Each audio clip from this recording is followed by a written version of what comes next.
నష్టపోతారు రైతులు, కష్టపడ్డ పైసలు. కాబట్టి అట్లాంటి వ్యాపారాలు మనకు రావు. బంగారం వచ్చేసి 70% నగలు అమ్ముతా ఉన్నారు. అట్లాంటి వ్యాపారాలు మనకు రావు కాబట్టి మనం నష్టపోతా ఉన్నాం. కిరాయిలు కట్టే స్తోమత మనకు ఉంటలేదు. కాబట్టి మనం వ్యాపారాలలో మీరు ప్యూర్ బిజినెస్ చేస్తున్నారు, వాళ్ళు కల్తీ బిజినెస్ చేసి వాళ్ళు డబ్బులు సంపాదిస్తున్నారు అంతే ఎలిగేషన్. నేను చూపెడతా అని చెప్తా ఉన్నా. ఒక్కసారి మీ క్వశ్చన్ ఆన్సర్ తీసుకుందాం. He belongs to that community ఆయన చెప్తున్నారు, ఏం చెప్తారు మీరు? సార్ ఎవ్రీ గోల్డ్లు 100% గోల్డ్ ప్యూరిటీ ఎవరు వరల్డ్లు అమ్మడు. 24 క్యారెట్ గోల్డ్ ఉన్నాయి, 18 క్యారెట్ ఉన్నాయి, 16 క్యారెట్ ఉన్నాయి. there is a melting percentage which is fixed on every ornament.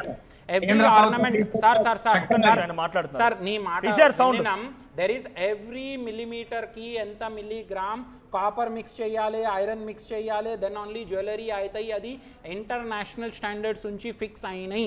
దానికోసంనే government of India BIS mark తీసుకొని వచ్చినాయి. దానికోసం క్వాలిటీ ఇండియా స్టాండర్డ్స్ ఫిక్స్ చేసినాయి. హాల్ మార్కింగ్ ఉన్నాయి, 91.6 ఉన్నాయి, 99.6 ఉన్నాయి. 91.6 ఇస్ 92% ప్యూరిటీ. హాల్ మార్క్ తీసుకొని గోల్డ్ తీసుకోవద్దు. ఎవరు మిక్స్ చేసి ఇస్తున్నాయి కస్టమర్ చూసుకోవాలి. 90% ఇస్తున్నాయి, 10% ఇస్తున్నాయి, 50% ఇస్తున్నాయి. కస్టమర్నే వచ్చి చెప్తాయి, సార్ నాకు 50% గోల్డ్ ఇవ్వాలి, 50% కాపర్ ఇవ్వాలి, నాకు డౌరీ ఇవ్వాలి. ఎవరికి ఆ డౌరీ మీద ఇంత 50% మిక్స్ చేసి, it is customer driven economy అన్నా. ఇది customer driven economy. Customer is king. Customer అడుగుతాయి ఇది చేసి దానికోసం ఆయన వస్తాయి. ఎవరు మారవాడి దుకాణంకి వస్తాయి, ఇట్లనే రాదు. Then 50% they are exploiting government. Exploiting అంటే ఎవరు ఎక్స్‌ప్లాయిటింగ్? Customer driven. కస్టమర్ కి చెప్పండి, కస్టమర్ ను 24% తప్ప. మీరు తప్పు ఇట్లా చేయొద్దని చెప్పాలి, కానీ ప్రభుత్వాన్ని మోసం చేస్తారా? ప్రభుత్వం గైడ్ లైన్స్ లో పాటించకుండా 50-50 ఇచ్చేస్తారా? సార్ 50% కావాలని కస్టమర్ అడుగుతారండి. వాళ్ళు హత్య చేయాలని చేస్తారని దగ్గర దమ్ము ఉందని చేస్తారా? పోయి అరే ఎవరు చేస్తాయంటే కస్టమర్ కి చెప్పండి. Customer is customer. నా దగ్గర స్ట్రెంత్ లేదు, వెళ్ళి మర్డర్ చేయండి, పోయి మర్డర్ చేస్తారా? మర్డర్ చేయాలంటే అది ఇండిపెండెంట్ క్రైమ్ అన్నా. ఎవరు చేయాలి అంటే ఎవరికి అది ఇండిపెండెంట్ అడుగుతాడు కదా అని చెప్పి మేము తప్పు చేసి కస్టమర్ కి ఇస్తున్నామంటే మీరు కూడా తప్పు. హాల్ మార్క్ లేదు దానికి. హాల్ మార్క్ తీసుకోవద్దు. Hall mark gold jewellery directly accepting. Hall mark directly accepting లేదు. ఇది కస్టమర్ డ్రైవెన్ అంటున్నారు. there are gold smiths in pot market who give you at 50% gold. తెలంగాణలో ఉన్నటువంటి పోలీసు వ్యవస్థ, విజిలెన్స్ వ్యవస్థ, ఇన్కమ్ ట్యాక్స్ వ్యవస్థ, రాజకీయ వ్యవస్థ, ఇగో ఈ పెద్ద మనిషి ఇంతకుముందు మాట్లాడిన ఒక పెద్ద మనిషి కూడా వాళ్ళు అడుగుతారు, బిల్లు లేకుంటే ఇవ్వంటే మేము ఇచ్చేస్తామని చెప్పిండ్రు ఆయన. ఇగో ఇవన్నీ వింటున్నారు కదా, ఇంత ఓపెన్ గా వాళ్ళు తెలంగాణ సమాజాన్ని కూడా చెప్తున్నాను నేను, ఇంత ఓపెన్ గా మేము చేస్తున్నాము అని చెప్పి వాళ్ళు చాలా ఓపెన్ గా వాళ్ళు ఒప్పుకుంటున్నారు. ఇగో ఇంకా వీళ్ళ దాంట్లోకి పోయి ఇగో మనోళ్ళేమో మన సంబంధాలు, మానవ సంబంధాలు, అనుబంధాలు, సుట్టరికాలు, ప్రేమలు మనల్ని చూసి ఈ దొంగమాలు మనోళ్ళు మన జనానికి అమ్మకుంటుంటే వాళ్ళు ఏం చేస్తున్నారు వాళ్ళే డైరెక్ట్ చెప్తున్నారు. వాళ్ళు గవర్నమెంట్ ని ముంచుతున్నారు, జనాన్ని ముంచుతున్నారు, చాలా క్లియర్ గా చెప్తున్నారు. అన్నారు కదా, ఈ లాలో 50-50 కలిపి ఇవ్వాలని చెప్పి ఉన్నది ఎక్కడ? సార్ హాల్ మార్క్ లేదు. హాల్ మార్క్ లేదు. హాల్ మార్క్ కావాలి అంటే ఎక్కడ ఉన్నాయి? ఏం సెక్షన్ ఉన్నాయి అన్న? ఏం సెక్షన్లు ఎక్కడ క్రైమ్? చారి గారు ఒకసారి ఏం చెప్తారు? చారి గారు ఏం చెప్తారు? నేను ఒకటే చెప్తున్నాండి, కేంద్ర ప్రభుత్వం ఒకటి చట్టం తీసుకొచ్చింది, హాల్ మార్క్ 916 నగలు అమ్మాలని చెప్పేసి.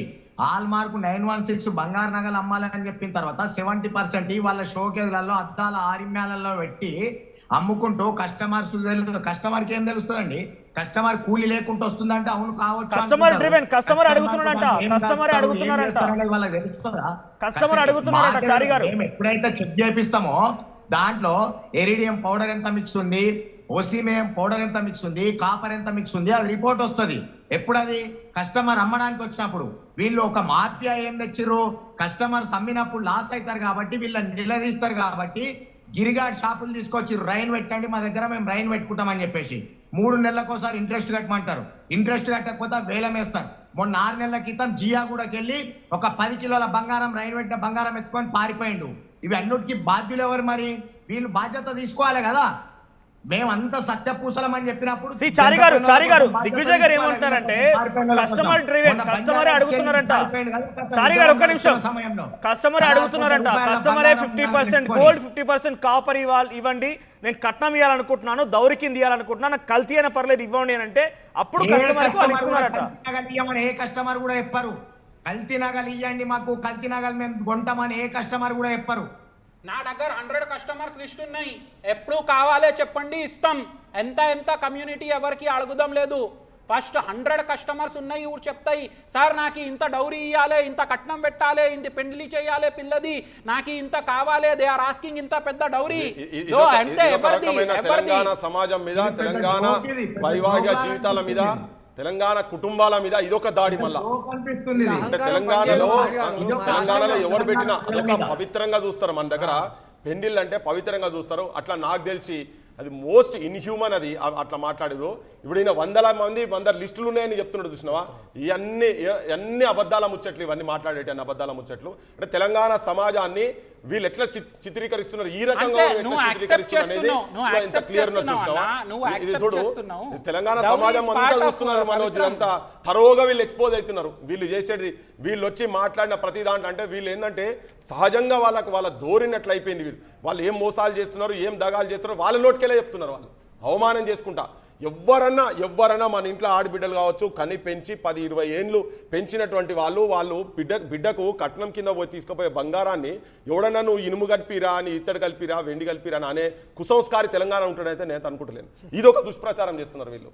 అంటే మానవ సంబంధాలకు అత్యున్నత విలువ ఇచ్చేటువంటి తెలంగాణ ప్రాంతంలో ఒకరు చదివితే కింద పని చేసి, ఒకరు ఇంట్లో కూర్చొని కూలి పని చేసి ఇంట్లో కొన్ని చదివించే సంస్కారం ఉన్నటువంటి జాతులు మన తెలంగాణ జాతులు. ఇళ్ళలో కూర్చొని ఒక ఆఫీసర్ అయితే సంతోషపడి కూలి పని చేసుకుంటా పోయి కూలి పనితో ఫీజులు కట్టేటువంటిది. ఇంట్లో 3 అన్నదమ్ములు ఉంటే వాళ్ళ పెళ్లిళ్ళు చేసుకోకుండా ఆగి కష్టపడి కూలి పని చేసో, నౌకరు చేసో జమ చేసి బిడ్డను ఇచ్చి ఒక ఇంటికి ఒక అయ్య చేతిలో పెట్టి పంపించే సంస్కారం ఉన్నట్టు జాతిని పట్టుకొని మన తెలంగాణ ప్రాంతాన్ని పట్టుకొని ఇంత ఘోరంగా కస్టమరే అడుగుతాడు ఇస్తే అని చెప్పని మాట్లాడుతున్నారు. నాకు అది చాలా లా అన్నారు కదా, హాల్ మార్క్ అనేది ఇంప్లిమెంట్ చేయాలని సెంట్రల్ గవర్నమెంట్ చెప్పింది. సో వాళ్ళు 50% అడిగారు అనుకోండి, you do think it's a crime? వాళ్ళు అడిగినా కూడా yes or no do you think it's a crime? Do you think it's a crime? Customer can ask 100% copper jewellery ఇవ్వండి, నాకు ఇమిటేషన్ జ్యువెలరీ ఇవ్వండి. Customer can ask anything. He can ask everything. He can even ask to kill someone also. But నేను ఏమంటున్నానంటే is it a crime or wrong? అది కల్తీ చేయడం, ఇంకొకరు నమ్మించడం అనేది అది పొరపాట కాదా? చూడండి సార్, పొరపాట కాదా? ఈ సందర్భంలో I do want to gift. నేను గిఫ్ట్ ఇవ్వాలనుకుంటున్నాను. ఇక్కడ కల్చర్ ఉంది అనుకోండి, తులమ 2 తులాలు తీసుకున్నాను. నేనే వచ్చి మీ దగ్గర దిగ్విజయ్ గారు నాకు 50% కాపర్ 50% ఇది ఇవ్వండి అంటే తీసుకున్నాను, తీసుకపోయి నీకు ఇస్తున్నా. మనం ఆయన ఎక్స్ప్లాయిట్ చేస్తున్నావా కదా? Is it true or wrong? Sir exploit అప్పుడు అవుతాయి, ఎప్పుడు అవుతాయి ఎక్స్ప్లాయిట్. నేనే 100% గోల్డ్ రేట్